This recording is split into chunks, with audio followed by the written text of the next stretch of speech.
Y'all go in and try to find every little thing that y'all can put in there, try to misconstrue in the Bible, and turn it around to hurt the people while you edify yourself. They cannot prove you wrong on that. I will sit and talk with them any time in the week. 15 of them if they want to, 100 of them. Rabbis, the Pope, any of them. So are you suggesting that they're all agents, more or less, of white supremacists? White supremacy has nothing to do with it, really. Not along that line. Because the majority of the preachers here in this city who accept a 501(c) are agents of the United States federal government and part of FEMA.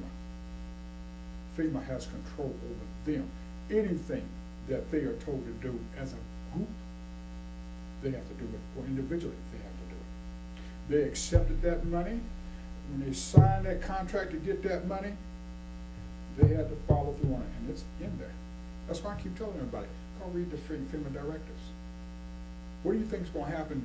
Say a hurricane come, or say for instance, we had 5 bombs go off around here. All right, and they don't know what's going on. First thing, FEMA going to come in and says, we want you to get with every one of your petitioners, and we're going to move them out of the city. We're going to move them away from danger.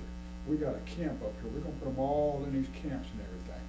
Just go to your side of the city and get it now. Make sure you get all of those who are Hispanic and black for sure. You know, the rest of them, we'll put them over here for now being. Then they'll turn around and says, okay, now that y'all done did all that, how many of these got guns and stuff? You got, y'all know anybody around the cities with guns? Let's go get the gun owners. They're next on the list. This is all in the FEMA directive. This is how they're going to work it in disasters, or work it however they need to, especially if they get martial law declared. So if they declare martial law, and with as many NRA people that's around here, I mean, I thought they working in cahoots. NRA people that are around here will be up in arms against it. That's for sure. Now that'd be a civil war here for Indiana. Well, that'll be a civil war anywhere in the United States, which we know is coming anyway, but it's actually taking place right now, just on a small scale. That's what all these test beds are for. These what? These test beds.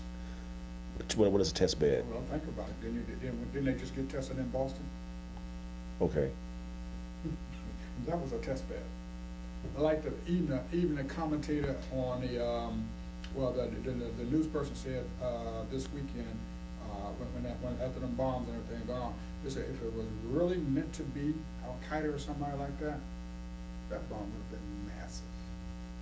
It would have been a whole lot more carnage than what it was there. It wouldn't have been no 2 or 3 people dead.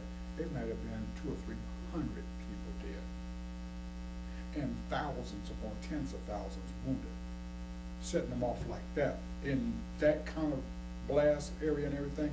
He said those right there was just a week or something to see who he was at, to see who's going to do what, see what kind of response we were going to get. So that was just a test.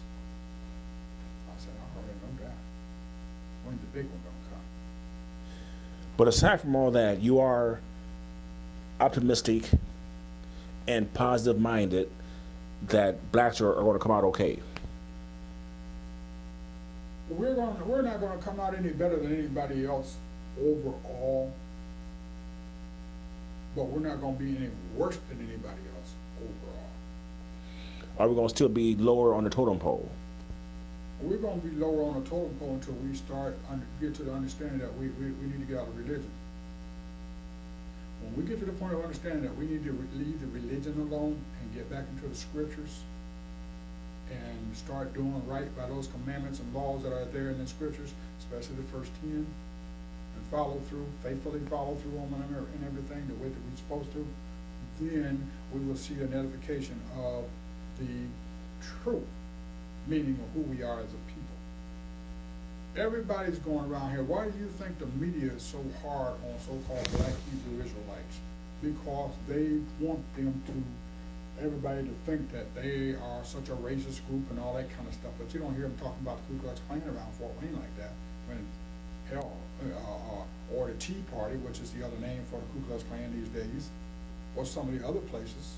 They just went underground, they just chose another name. It's the same situation. They can do it more openly now because we're part of the Tea Party. Okay, you're part of the Boston Tea Party. Well, Boston just got served. Understand that scenario now, how that's working out? Everything is happening for a reason, and there are things going on around us that a lot of people have no idea what's going on because they're too doggone afraid to open their eyes and see it. Okay, on that note, we'll call it a day, and we'll carry on this a little bit later. The mission of Hackonomics TV is to contribute to the Black consciousness movement going on across America, and to dismantle and destroy the Willie Lynch slave mentality and lessen the impact of historic white supremacy on our individual and group mindsets. Good night.